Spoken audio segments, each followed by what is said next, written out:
તમામ મિત્ર ન્યૂઝમાં આપનું સ્વાગત છે. પૂર્વ વડાપ્રધાન મનમોહન સિંહના આજે અંતિમ સંસ્કાર કરવામાં આવશે. તેમના પાર્થિવ દેહને અંતિમ દર્શન માટે પીએમ આવાસથી કોંગ્રેસ મુખ્યાલય લાવવામાં આવે છે.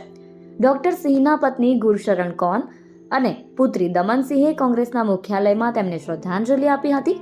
રાહુલ ગાંધી, સોનિયા ગાંધી અને પ્રિયંકા ગાંધી વાડ્રા ઉપરાંત કોંગ્રેસના અન્ય નેતાઓએ પણ મનમોહન સિંહને અંતિમ શ્રદ્ધાંજલિ આપી હતી.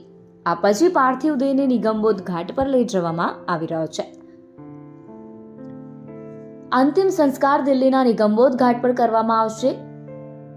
રાષ્ટ્રપતિ દ્રૌપદી મુર્મુ, વડાપ્રધાન નરેન્દ્ર મોદી અને સંરક્ષણ મંત્રી રાજનાથ સિંહ પણ અંતિમ સંસ્કારમાં સામેલ થશે. કોંગ્રેસ નેતા રાહુલ ગાંધી, વાયનાડથી પાર્ટીના સાંસદ પ્રિયંકા ગાંધી અને તેમના પતિ રોબર્ટ વાડ્રા મનમોહન સિંહને શ્રદ્ધાંજલિ આપવા કોંગ્રેસ હેડક્વાર્ટર પર પહોંચ્યા હતા.